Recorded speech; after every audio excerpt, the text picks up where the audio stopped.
வணக்க மக்களே, welcome to the venture show. இன்னைக்கு ஷோ நம்ம பார்க்க போகிறது சைலண்ட் ரேஜ் அப்படின்ற ஒரு இங்கிலீஷ் மூவியோட ரிவ்யூ. இந்த படம் பார்த்தீங்கன்னா யூடியூப்ல சோனி பிக்சர்ஸ் தமிழ் டப் பண்ணி விட்டுருக்காங்க. இந்த படம் ஒரு இம்மார்டல் ஹியூமன் அப்படின்ற ஒரு தீம்ல அமைக்கப்பட்ட கதை. இந்த கான்செப்டை நம்ம தமிழ்ல எப்பயோ கேள்விப்பட்டிருக்கோமே அப்படின்ற மாதிரி பார்க்க ஆரம்பிக்கும் போது தான் தெரிஞ்சது இந்த படம் நாளை மனிதன் படத்தோட ஒரிஜினல் வெர்ஷன். அஃப்கோர்ஸ் நாளை மனிதன் ஒரு ரீமேக் மூவி தான். இந்த படம் 1982 ரிலீஸ் ஆன ஒரு படம். இந்த படத்தோட கதை அப்படின்னு பார்த்தீங்கன்னா, இந்த படத்தோட ஸ்டார்டிங்லேயே ஒரு சீரியல் கில்லரை காட்டுறாங்க. அவன் கொடூரமான முறையில் ஒரு வீட்டில் கொலை பண்ணிட்டு இருக்கான். அப்போ அங்கே வரக்கூடிய போலீஸ் டிபார்ட்மெண்ட்டுக்கும் அவனுக்கும் ஒரு விதமான கிளாஷ் அப்படின்றது உண்டாகுது. நம்ம ஹீரோ போலீஸ் டிபார்ட்மெண்ட்டை சேர்ந்தவர் தான். அந்த கிளாஷின் விளைவு அவன் ரொம்ப கொடூரமான முறையில் சுட்டு கொல்லப்படுறான். இன்ஃபேக்ட் ஆல்மோஸ்ட் இறந்துட்டானே வச்சுக்கோங்களேன். அவனை ஹாஸ்பிட்டலுக்கு கூப்பிட்டு போயிருப்பாங்க. அப்போ அங்கே இருக்கக்கூடிய 3 டாக்டர்ஸ் தங்களோட ஆராய்ச்சிக்காக அவனை பயன்படுத்திக்கிறாங்க. அவனுக்கு ஒரு மருந்து செலுத்துறாங்க. அதுக்கப்புறம் பார்த்தீங்கன்னா அவன் உடம்புல இருக்கிற காயங்கள்லாம் மறைஞ்சு அவன் ஒரு இம்மார்டல் ஹியூமனாக மாறிடுறான். மாறினதுக்கு அப்புறமாட்டு அவனுக்கு என்ன மாதிரியான சம்பவங்கள் நடக்குது, அவன் என்னென்ன மாதிரியான விஷயங்களை பண்றான், அண்ட் டுவர்ட்ஸ் தி எண்ட் அவனை அழிச்சாங்களா இல்லையா அப்படின்றத அந்த படத்தோட கதை. ஆக்சுவலி நாளைய மனிதன் 1989 ரிலீஸ் ஆன ஒரு படம். கிட்டத்தட்ட அதுக்கு 7 வருஷத்துக்கு முன்னாடியே இந்த படத்தை எடுத்திருக்காங்க.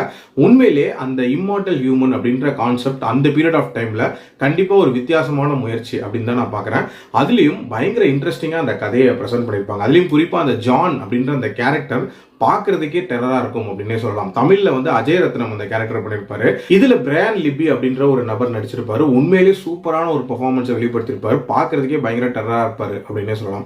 அதே மாதிரி இதுல வரக்கூடிய அந்த ஸ்டண்ட் காட்சிகள் அப்படின்றதுமே ரொம்ப க்ளோஸ் டு ரியாலிட்டியா அமைச்சிருப்பாங்க அப்படின்னே சொல்லலாம். இன்ஃபேக்ட் ரொம்ப விஷுவல் எஃபெக்ட்ஸோட அந்த ஃபைட் அப்படின்ற மாதிரிலாம் இல்லாம ரொம்ப நேச்சுரலா அமைச்சிருப்பாங்க.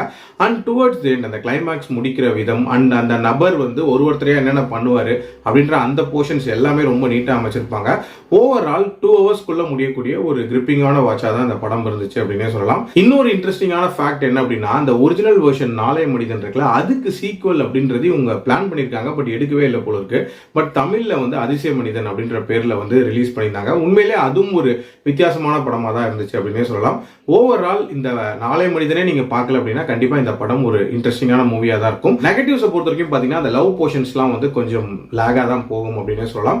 அது மட்டும் இல்லாமல் கொஞ்சம் அவுடேட்டடான ஒரு மேக்கிங் அப்படின்ற ஒரு ஃபீல் ஆங்காங்கே நமக்கு தெரியும். காரணம் இது ரொம்ப பழைய படம் தான். பட் அது ஒரு சின்ன நெகட்டிவா நான் சொல்றேன். பட் ஓவரால் என்ன பொறுத்த வரைக்கும் கண்டிப்பா ட்ரை பண்ணி பார்க்கக்கூடிய ஒரு படம். என்னோட ரேட்டிங் இந்த படத்துக்கு 3.2 out of 5.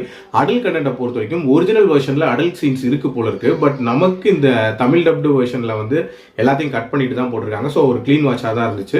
மீண்டும் அடுத்த விமர்சனத்தில் சந்திக்கிறேன். நன்றி.